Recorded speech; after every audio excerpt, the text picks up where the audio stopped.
Captain Jake Morrison wiped the sweat from his forehead as he checked the cargo manifest one more time. The New Horizon was not much to look at, but she was his ship.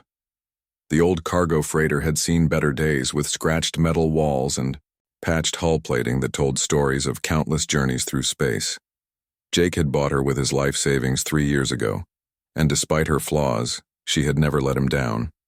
"Captain, we're coming up on Nexus Prime," called out Lisa Grant from the navigation station.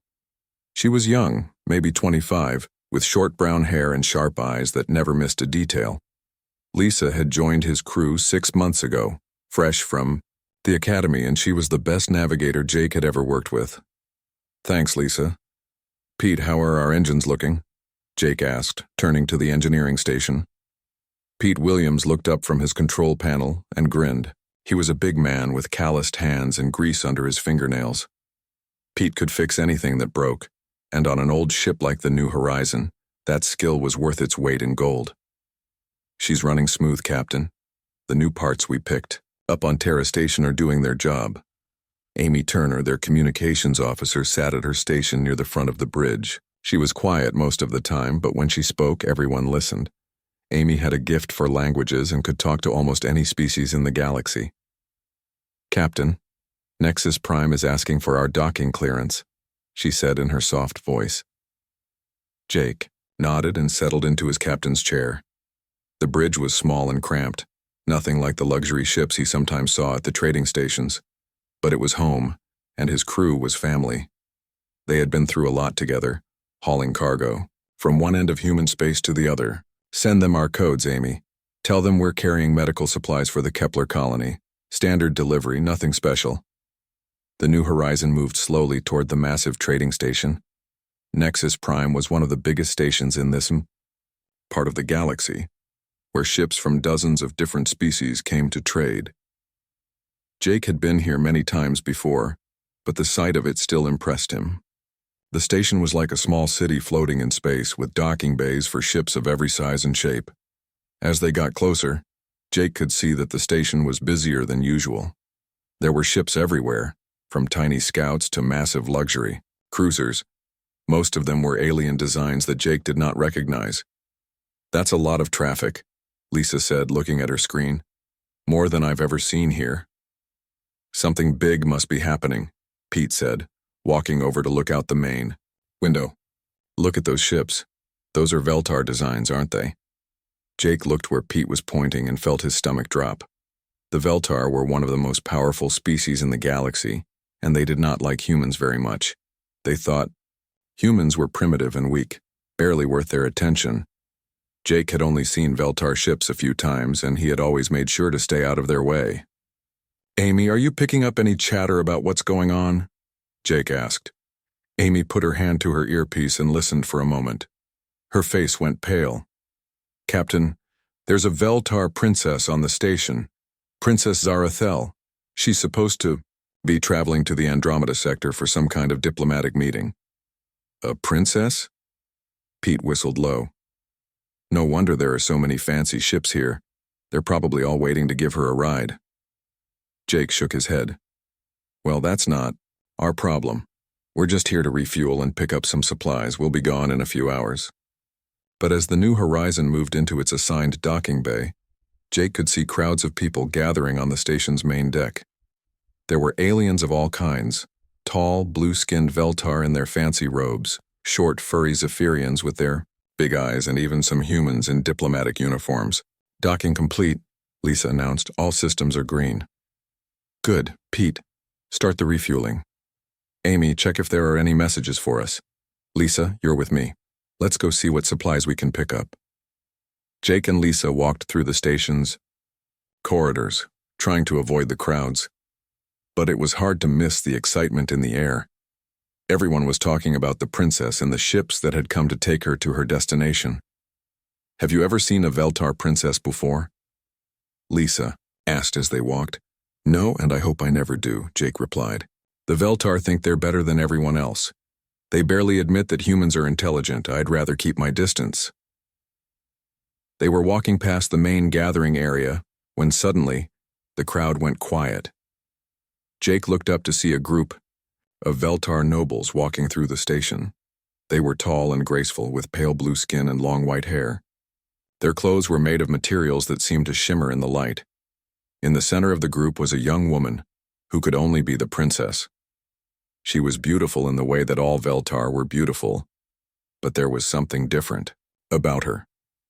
Her eyes were darker than the others, and she looked around the station with curiosity, rather than the usual Veltar arrogance. The princess and her group stopped near a row of luxury ships. Jake could see the captains of those ships bowing and trying to get her attention. Each ship was bigger and more impressive than the last. Some had gold decorations, others had crystal windows, and all of them looked like they cost more than Jake would make in a lifetime. "She can take her pick," Lisa whispered. "Any one of those ships would be honored to carry her." But then something strange happened. The princess looked at all the fancy ships and shook her head. She said something to her guards in the Veltar language, and they looked confused. One of the nobles stepped forward and seemed to be arguing with her. The princess raised her voice, and even though Jake could not understand the words, he could hear the authority in her tone. She was clearly not happy with the options in front of her. Then she turned and looked around the station as if she was searching for something. Her eyes moved past the luxury ships, past the crowds of diplomats, and came to rest on the viewing window that showed the docking bays. Jake followed her gaze and realized with growing horror that she was looking directly at the New Horizon. The princess pointed at his ship and said something to her guards. They looked shocked and started talking quickly among themselves. The nobles began arguing with her, their voices getting louder and more upset, but the princess ignored them all. She walked toward the docking bay entrance, her guards hurrying to follow her. The crowd of diplomats and ship captains stood frozen, not knowing what to do. "Captain," Lisa said quietly, "I think she's coming to our ship." Jake felt like his world was spinning. "That's impossible. She's a Veltar princess. She wouldn't even look at a human ship, let alone want to board one." But as they watched, the princess and her group walked straight to the New Horizon's docking bay. Jake could see Amy and Pete standing at the ship's entrance, looking just as confused as he felt. "We need to get back to the ship," Jake said, his voice tight with worry. "Right now." As they hurried back through the station, Jake could hear the buzz of conversation behind them. Word was spreading quickly that the Veltar princess had rejected every luxury ship on the station and was heading for a beat-up human cargo freighter. Jake had no idea what was happening, but he knew his quiet supply run had just become a lot more complicated. Jake and Lisa ran through the station corridors as fast as they could. Behind them, Jake could hear the noise of the crowd getting louder. Everyone was talking about what the princess had done. Some sounded excited, others sounded angry, but all of them sounded shocked. When they reached the New Horizon, Jake found Amy and Pete standing at the ship's entrance. Both of them looked like they had seen a ghost. Amy was holding her communication device with shaking hands, and Pete was scratching his head like he was trying to solve an impossible puzzle. "Captain," Amy said when she saw Jake, "we have a problem, a big problem." "I can see that," Jake said, looking past them to where the princess and her guards were walking down the docking bay toward his ship. "What exactly is happening here?" "She wants to board our ship," Pete said, his voice full of disbelief. "A Veltar princess wants to travel on the New Horizon. I've been working on ships for 20 years, and I've never heard of anything like this." Jake watched as the princess got closer. She was even more impressive up close. Her skin had a faint blue glow, and her white hair seemed to move like it was underwater. But what struck Jake the most were her eyes. They were intelligent and determined, nothing like the cold, arrogant look he expected from Veltar nobility.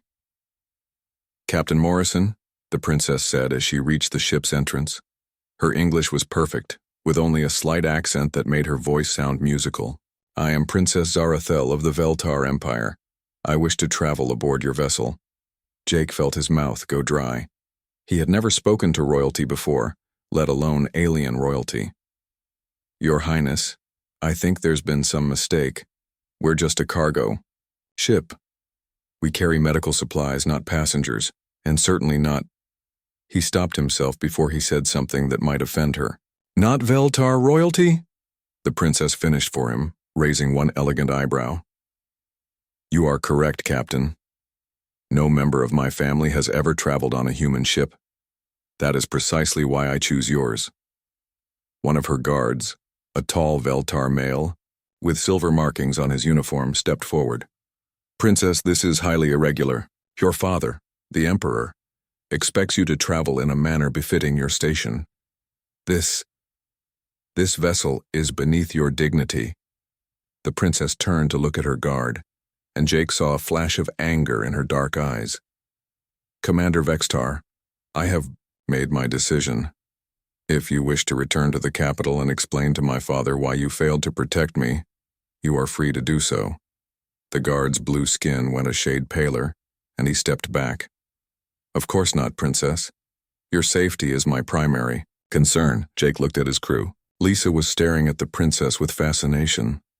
Amy looked nervous but curious. Pete just looked confused. Jake made a quick decision. "Your Highness, if you really want to travel on our ship, you're welcome aboard. But I have to warn you, we're not set up for passengers, especially not royalty. We don't have fancy rooms or special food. It's going to be a very different experience from what you're used to." The princess smiled, and Jake was surprised to see that it looked genuine. "Captain Morrison, I believe that is exactly what I am looking for." Over the next hour, Jake watched as a parade of diplomats, ship captains, and station officials came to argue with the princess. They spoke in at least 6 different languages, and all of them seemed upset about her decision. A fat human diplomat in an expensive suit was particularly loud. "Princess, this is causing a diplomatic incident," the human diplomat said, wiping sweat from his forehead. "The Veltar embassy has already sent 3 messages asking what's going on, and the captains of those luxury ships are demanding to know why their vessels were rejected." The princess listened politely to each complaint, but she did not change her mind. Finally, she held up her hand for silence. "I understand your concerns," she said in a voice that carried authority despite being quiet. "However, I am traveling on personal business, not as an official representative of the Veltar Empire. I have the right to choose my own transportation. Captain Morrison has agreed to take me aboard his ship, and that is where I will travel." The diplomats looked at each other helplessly. Jake realized that nobody wanted to be the one to tell a Veltar princess that she could not do what she wanted. After the crowd finally left, Jake showed the princess and her 2 guards to the small passenger cabin that they usually used for storage. It was not much, just 4 basic beds and a tiny bathroom, but it was the best they could offer. "I apologize for the accommodations," Jake said as he opened the cabin door. "Like I said, we're not really set up for passengers." The princess looked around the small room and nodded. "It will be adequate, Captain. Thank you." Her guards did not look happy about the arrangements, but they said nothing. Jake left them to settle in and went back to the bridge to prepare for departure. "Captain," Amy said when he sat down in his chair, "I'm getting messages from half the galaxy asking about our passenger. The Veltar embassy wants to know our flight plan. The human diplomatic corps wants us to file special reports. Even the station commander wants to talk to us." "Tell them all the same thing," Jake said. "We're a cargo ship carrying medical supplies to the Kepler colony. We happen to have a passenger, but that's not unusual. We're not doing anything special or different." "But Captain," Lisa said, "this is different. She's Veltar royalty. What if something happens to her? What if we make a mistake? The Veltar could declare war on humanity over something like this." Jake had been thinking the same thing, but he tried to sound more confident than he felt. "We're going to treat her like any other passenger. We'll be polite and professional, deliver her safely to wherever she's going, and then get back to our normal business." Pete came onto the bridge just as Jake finished speaking. "Captain, I've been talking to the princess's guards about their equipment needs. They have some kind of environmental suits that need special power connections. I can set them up, but I'll need to modify some of our systems." "Do what you need to do," Jake said. "Just don't break anything important." As the New Horizon prepared to leave Nexus Prime, Jake found himself thinking about the princess's strange behavior. Why would she choose his old cargo ship over luxury vessels? What was she really up to? His questions were interrupted when Amy's communication board started beeping frantically. "Captain, We're receiving a distress signal. It's coming from a research vessel about 6 hours away. They say their engines have failed and they're drifting in space. Jake looked at the message on Amy's screen. The ship was called the Scientific Explorer, and it carried a mixed crew of human and alien scientists. They were asking for immediate assistance. Set course for their location, Jake ordered. Maximum speed. Captain, Lisa said, looking worried. What about our schedule? And what about the princess? Should we ask her permission before we change course? Before Jake could answer, the princess's voice came from behind him. Captain Morrison, I could not help but overhear your conversation. Jake turned to see the princess standing at the entrance to the bridge. She had changed from her formal robes into simpler clothes, but she still looked elegant and out of place on his rough ship. Your Highness, we've received a distress call from a ship in trouble. It's our duty to help them, but I understand if you prefer that we stick to our original course. The princess studied Jake's face for a long moment. Captain, in all the time I have observed your species, I have noticed that humans have a curious habit of helping others even when it is not convenient for them. Is this one of those situations? I suppose it is, Jake said, not sure what else to say. The princess nodded slowly. Then by all means, Captain, let us go help them. I find myself very interested to see how humans handle such situations. As the New Horizon changed course toward the distressed ship, Jake wondered what the princess meant by observing his species. But there was no time to think about it now. Somewhere out in the darkness of space, people needed help, and that was all that mattered. The New Horizon moved through space toward the distressed research ship. Jake sat in his captain's chair, watching the stars pass by on the main screen. He was still trying to understand why the princess had chosen his ship, but right now he had more important things to worry about. How long until we reach them? Jake asked Lisa.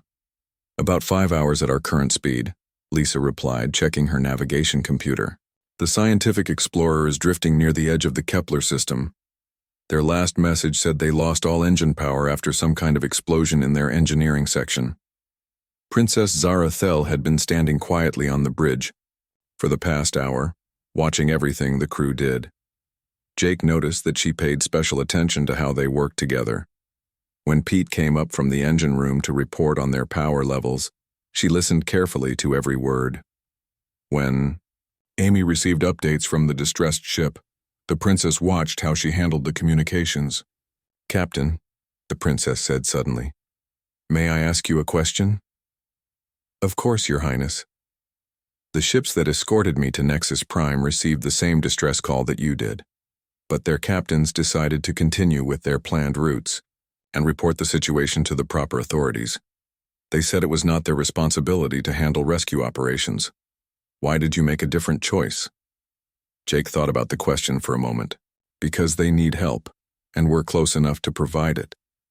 It's not about responsibility or authority. It's about doing what's right. The princess nodded slowly, like she was filing away this information. Even though helping them will delay your cargo delivery and cost you money and fuel and time? Yes, Jake said simply. Some things are more important than money. Pete came back onto the bridge, wiping his hands on a dirty cloth. Captain, I've been thinking about the rescue operation. If their engineering section is damaged as badly as they say, we might not be able to fix their ship. We could end up having to take their whole crew aboard. How many people are we talking about? Jake asked. Amy checked her communication logs. 17 crew members, mixed species, humans, Zephyrians, and a few others I don't recognize. That's a lot of people for our ship, Lisa said, looking worried. Jake made a quick calculation in his head. The New Horizon could carry that many people, but it would be crowded and uncomfortable. They would have to share sleeping areas and ration their food and water. We'll make it work, Jake said. If we have to take them aboard, we will. The princess was quiet for a long time after that. Jake saw her talking softly to her guards in their own language. Commander Vextar looked upset about something, but the princess seemed to calm him down. 4 hours later, they found the Scientific Explorer drifting in space. The research ship was about the same size as the New Horizon, but it was clearly in bad shape. Jake could see scorch marks along its hull, and one entire section looked like it had been blown apart from the inside. "Amy, try to contact them," Jake ordered. "Scientific Explorer, this is the cargo ship New Horizon. We received your distress call. What's your current status?" A tired voice came through the speakers. "New Horizon, thank God you're here. This is Dr. Kevin Stone, acting captain of the Scientific Explorer. We had an explosion in our main engine room 6 hours ago. 2 of our crew are badly injured, and we've lost all propulsion. Life support is failing, and we estimate we have maybe 8 hours of air left." Jake felt his stomach tighten. This was worse than he had thought. "Dr. Stone, we're going to dock with your ship and evacuate your crew. Stand by." "Captain," Lisa said quietly, "look at the damage to their docking bay. I don't think we can dock safely." Jake studied the image on their screen. Lisa was right. The docking bay on the research ship was twisted and partially collapsed. There was no way the New Horizon could connect to it. "We'll have to use the emergency airlocks," Pete said. "It won't be easy, but we can do it." "That will take hours," Amy pointed out. "They said they only have 8 hours of air left." Jake was about to answer when Princess Zarathel spoke up. "Captain, may I make a suggestion?" "Of course, Your Highness. My guards have emergency cutting equipment that could speed up the rescue operation. It's Veltar military technology, much more advanced than standard rescue tools." Commander Vextar stepped forward looking alarmed. "Princess, that equipment is classified. We cannot share Veltar military technology with humans," the princess interrupted, her voice sharp. "Commander, these people are dying. Are you suggesting we let them die to protect our technological secrets?" The guard looked uncomfortable but said nothing more. "Thank you, Your Highness," Jake said. "Any help you can provide would be appreciated." The rescue operation took 3 hours. Jake had never seen anything like the Veltar cutting tools. They sliced through the damaged metal of the research ship like it was paper. Pete worked alongside the princess's guards, and Jake was impressed to see how quickly they all learned to work together, despite the language barriers. One by one, the crew of the Scientific Explorer was brought aboard the New Horizon. Most of them were scientists who had never been in a real emergency before. They were scared and confused, but Jake's crew helped them find places to rest and made sure everyone was safe. The 2 injured crew members were the hardest to move. Dr. Stone and Amy worked together to keep them stable during the transfer. Jake watched Princess Zarathel help carry medical supplies, working just as hard as anyone else despite her royal status. When the last person was safely aboard, Jake ordered the New Horizon to move away from the damaged research ship. They were now carrying 21 extra people on a ship designed for a crew of 4. "Captain," Dr. Stone said as Jake finished securing the cargo bay where most of the rescued crew was staying, "I can't thank you enough. If you hadn't come when you did, we would all be dead." "Just doing our job," Jake replied. Dr. Stone shook his head. "No, this was much more than that. The other ships that received our distress call told us they had reported our situation to the authorities, and that help would arrive eventually. You actually came to help us yourselves." Jake noticed that Princess Zarathel was listening to this conversation from across the cargo bay. She had been watching everything during the rescue, and he wondered what she was thinking about.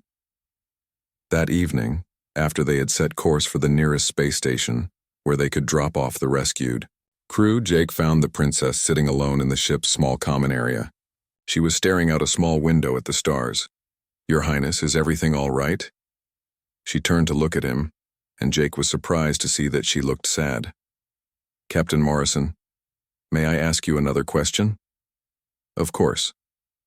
"During the rescue operation, your crew worked harder and took more risks to save people they had never met than I have ever seen Veltar citizens do for their own neighbors. Your species is considered primitive by my people, yet you consistently demonstrate qualities that we claim to value but rarely practice. Why is this?" Jake sat down across from her. "I'm not sure I understand what you mean, Your Highness. My people speak often of honor and duty, but when faced with a choice between helping others and following regulations, we choose regulations. You chose to help, even though it was dangerous and expensive and inconvenient. This is not the first time I have observed such behavior from humans. You've been watching us? Jake asked. The princess nodded. For several months now, I have been studying different species throughout the galaxy, trying to understand why some civilizations grow and prosper, while others stagnate and decline. Humans are fascinating because you succeed in spite of having inferior technology and shorter lifespans than most spacefaring races. Jake felt a chill run down his spine. Why are you studying us? Princess Zarathel was quiet for a long moment. When she finally spoke, her voice was barely above a whisper. Because, Captain Morrison, my people are dying, not from disease or war, but from our own rigid thinking. We have become so obsessed with maintaining our superiority that we have forgotten how to adapt and grow, and I believe that humans may hold the key to saving us. Jake stared at Princess Zarathel for a long moment, trying to process what she had just told him. The idea that the mighty Veltar Empire was in trouble seemed impossible. They were one of the most powerful civilizations in the galaxy, with technology that made human ships look like toys. Your Highness, I don't understand. Your people have ruled half the galaxy for thousands of years. How can you be dying? The princess looked out the window at the stars again. We are dying because we have stopped growing, Captain. We have become so convinced of our own superiority that we refuse to learn from others. Every decision must be approved by the High Council. Every action must follow ancient protocols. We have forgotten how to think for ourselves. She turned back to Jake, and he could see the pain in her dark eyes. 3 years ago, we faced a crisis that should have been simple to solve. Pirates were attacking our trade routes, but they were using new tactics that our military commanders had never seen before. Instead of adapting, our generals insisted on following the same strategies that had worked for centuries. We lost 12 ships and hundreds of lives before the problem was finally resolved. Jake sat down across from her, his mind racing. But you're here now studying other species. That sounds like adapting to me. I am here against the wishes of my father and the High Council. They believe that learning from inferior species is beneath our dignity. I had to convince them that I was taking a vacation, not conducting research. Amy Turner appeared in the doorway of the common area. Captain, sorry to interrupt, but we're receiving a priority message from the Veltar Embassy. They want to speak with the princess immediately. Princess Zarathel sighed. Put them through to my quarters, please. And Amy, could you make sure this conversation remains private? Amy nodded and left. The princess stood to go, but Jake stopped her. Your Highness, why are you telling me this? If your people find out that you're sharing their secrets with humans, won't you get in trouble? Probably, the princess said with a sad smile. But I have learned something important during my time aboard your ship, Captain. Sometimes doing what is right is more important than following rules. After the princess left to take her call, Jake went to the bridge where he found his crew dealing with the aftermath of the rescue. Pete was working on modifying the ship's life support systems to handle the extra passengers. Lisa was calculating a new course to the nearest station, and Amy was coordinating with the rescued scientists. How are we doing? Jake asked. We're managing, Pete said, wiping sweat from his forehead. But we're pushing our systems pretty hard. The air recyclers are working overtime, and we're going through our water supplies faster than I'd like. The rescued crew is doing well, Amy added. Dr. Stone says the 2 injured scientists are stable. They should be fine until we can get them to a proper medical facility. Jake nodded, but his mind was still on his conversation with the princess. He found it hard to believe that the Veltar Empire was in decline, but everything he had seen suggested that the princess was telling the truth. An hour later, Princess Zarathel returned to the bridge. She looked upset, and Jake could see tension in her shoulders that had not been there before. Bad news from home? Jake asked quietly. My father is not pleased with my choice of transportation, the princess said. He has ordered me to transfer to a proper Veltar ship at the next station and return home immediately. And are you going to obey him? The princess was quiet for a moment. I have been thinking about that question, Captain. All my life, I have done what was expected of me. I have followed every rule, obeyed every command, and never questioned the wisdom of my elders. But watching your crew work together during the rescue operation has shown me something that I had never seen before. What's that? True cooperation. When the emergency began, you did not call a meeting to discuss the proper protocols. You did not form a committee to study the situation. You simply acted, and your crew followed your lead because they trusted you. But more than that, they offered their own ideas and suggestions. Pete recommended using the emergency airlocks. Amy coordinated with the rescued ship.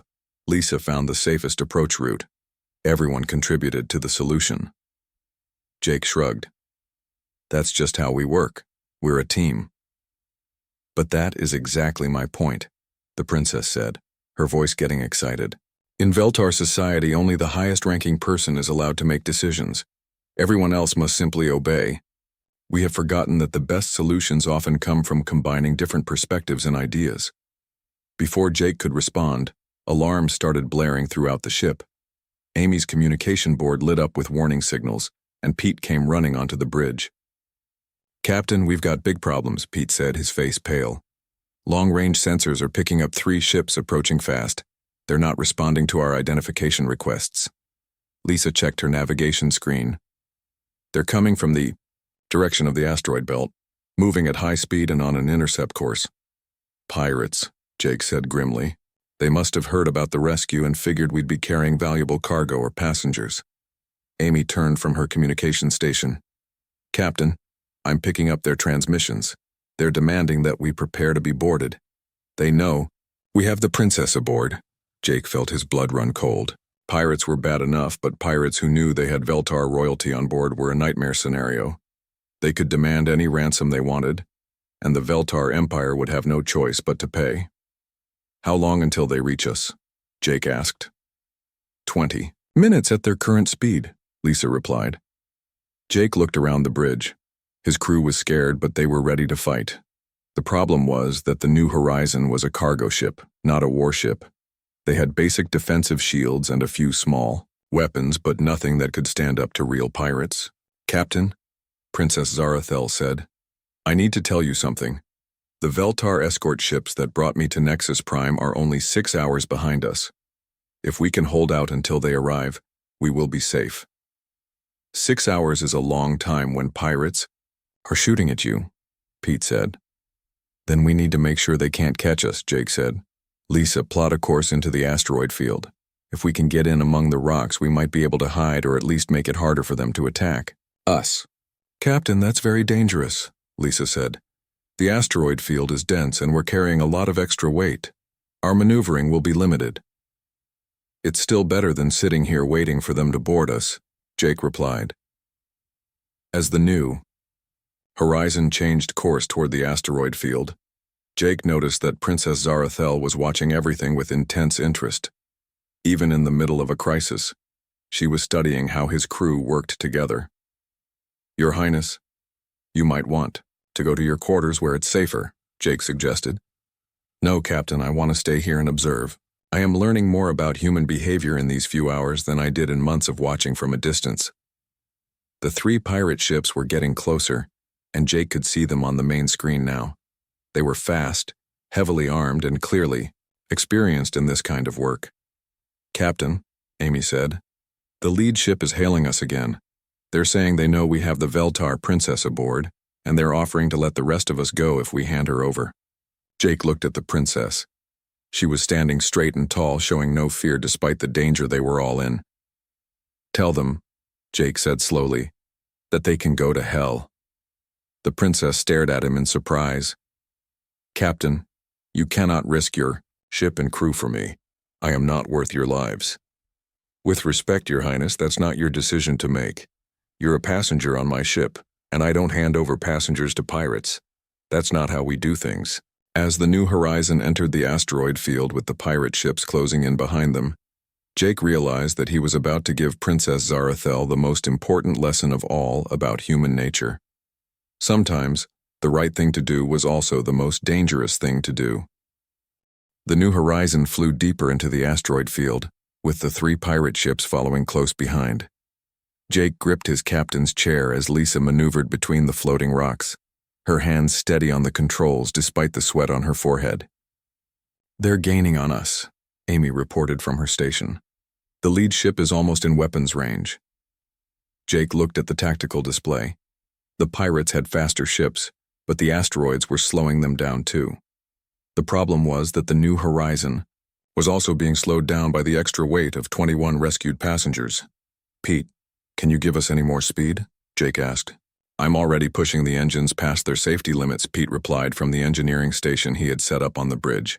"If I push them any harder, we risk a complete shutdown." Princess Zarathel was standing behind Jake's chair, watching everything. "Captain, I have an idea. The rescued scientists include several engineers and physicists. Perhaps they could help." "Good thinking," Jake said. "Amy, ask Dr. Stone to send his best engineers to the bridge." Within minutes, 3 of the rescued scientists arrived on the bridge. Dr. Stone introduced them quickly. "This is Dr. Maria Santos, our propulsion specialist, Dr. Chen Wei, our computer expert, and Dr. Bob Miller, who knows more about asteroid mining than anyone in the galaxy." Jake quickly explained their situation. "We need to stay ahead of those pirates for 6 hours until the Veltar escort ships arrive. Any ideas?" Dr. Miller studied the asteroid field on the main screen. "Captain, I've worked in fields like this for 15 years. These asteroids contain a lot of metal ore. If we could create some kind of magnetic interference, it might confuse their targeting systems." "How would we do that?" Pete asked. Dr. Santos spoke up. "We could overload your magnetic grappling system and use it to create electromagnetic pulses. It would be dangerous, but it might work." "Do it," Jake said without hesitation. As the scientists worked with Pete to modify the ship's systems, the first pirate ship moved close enough to open fire.